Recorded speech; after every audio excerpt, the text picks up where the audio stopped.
Live from Washington, D.C., here again is Gerri Willis. Isn't that a pretty shot? Welcome back to the Willis Report, live from our nation's capital.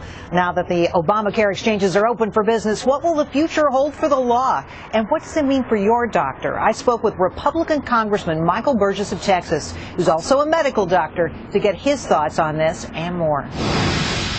Well, some of it was predictable because the way the law was written, the way the law was drafted, it was full of errors.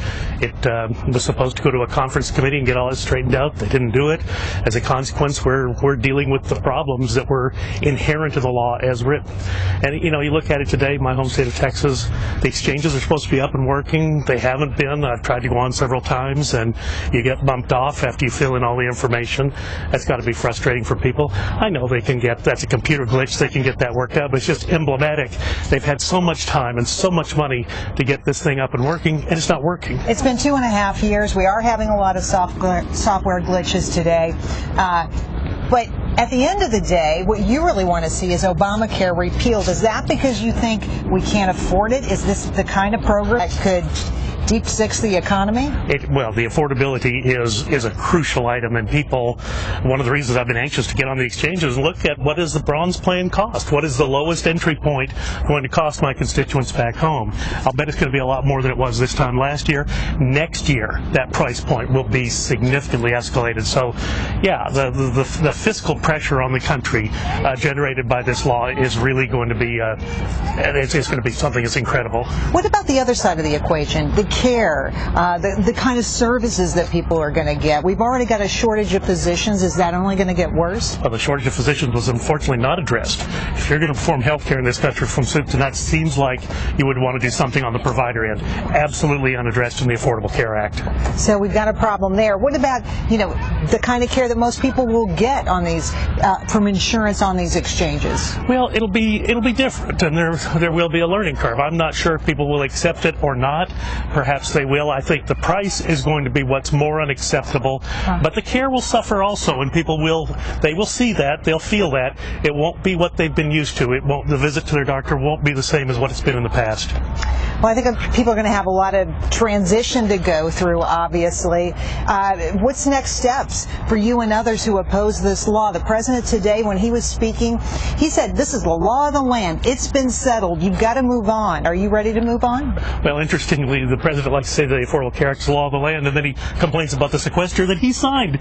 It was his idea. That's the law of the land, too. But, you know, I've got a lot of constituents at home that tell me, look, stop trying to modify this. There's no way you can save it.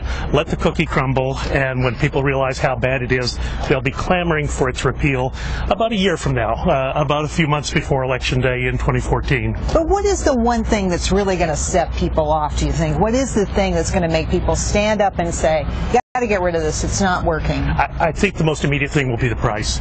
I think when people see the price of the lowest tier of insurance, the bronze plan, which is a 60% actuarial value, they're still going to pay a lot for their medical care after they paid a lot for their insurance. I think that's where the break point is. Well, you know, the premiums are one thing, but the out-of-pocket costs are another, and that's what seems to me to be the open question at this point.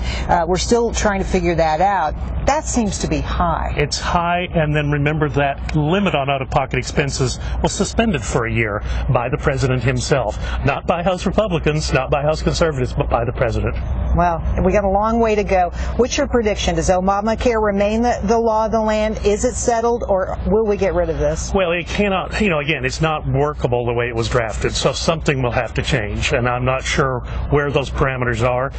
My feeling is when people see how bad it is, there'll be a pretty significant clamor to get rid of it.